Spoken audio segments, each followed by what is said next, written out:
Hello, my name is Nicole Martin. I'm in lab section M05, and this is my lab 9, the physics of extreme sports with ropes 2. So the problem for this lab is to examine the motion of a spring mass system in which the mass swings in an arc while oscillating on the spring.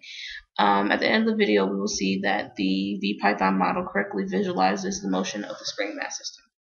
So if we bring up our video here in Tracker, the origin was set at the fixed attachment point that the spring is at, and our calibration stick is set equal to 0.7 meters. And so if we were to run the video, here we track the position of x relative to time as well as the y position relative to time. So initially we see the position of the mass here at the start of the video, and later on we will be asked to compare the period of oscillation for the x and y position. And if we scroll down here, we will see that those original values are repeated at about 1.43 seconds. So later on in the video, we will expect to see that the period of oscillation for both the x and the y component will be 1.43 seconds.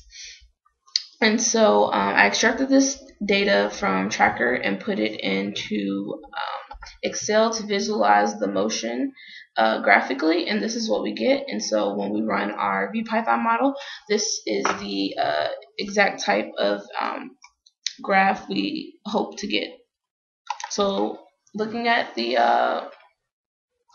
model, we define the mass to be 0.402 kilograms.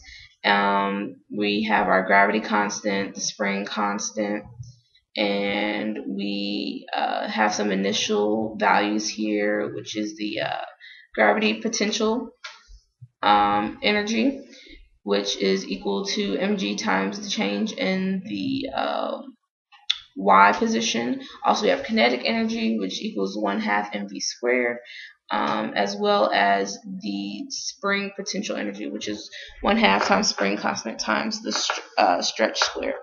And so we calculate the force of gravity as well as the force of the spring, and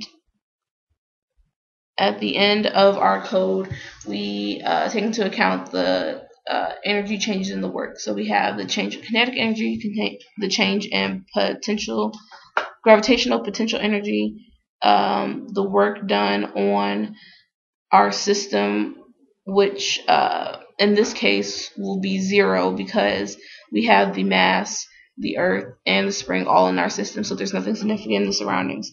And we also have the change in the spring potential energy.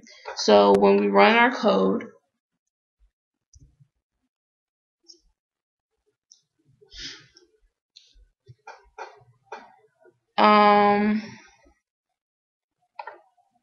one second.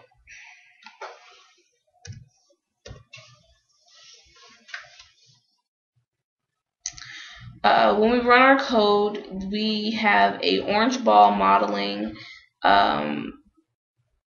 the position of the spring mass via Python, via the VPython, and the blue ball is modeling the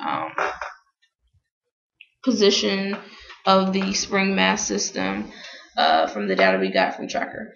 And so as we see here, VPython did model the motion of the spring mass system very accurately. And if we were to compare the graphs of our y position from Tracker and the y position from VPython, we see that it's very similar.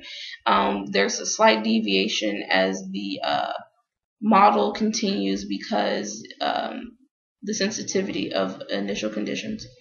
And if we were to consider the x position of our model,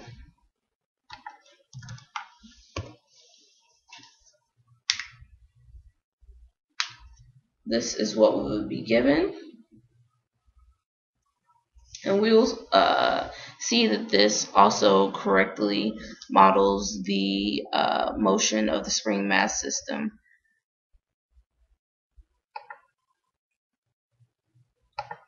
And so we see that these two graphs are very similar. And so what does it mean? We have to compare the oscillation we found from examining the x component and the y component of position. And it was found that both of those periods were equal to 1.43, which is what we expected to get for our period of oscillation.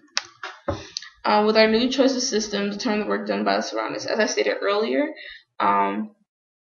in our new system, we have the mass, the spring, and the earth, so there's nothing significant in the surroundings. So the energy of the system is equal to 0, whereas in our old system, with just the mass and the earth, the work done in the system would have been the work done by the spring. And so if we were to change the location in our computer model, we have to see how that would affect our results. And so here we're going to change the position to let's see here, it was like negative 0.6, and we were to run it.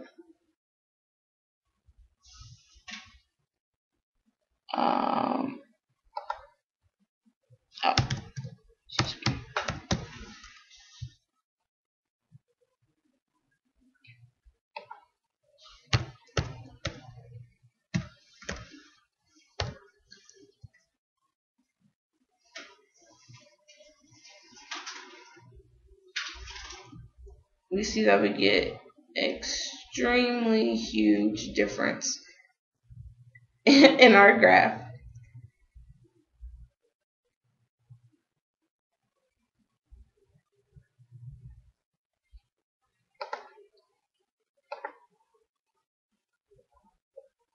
And that is the end of my lab.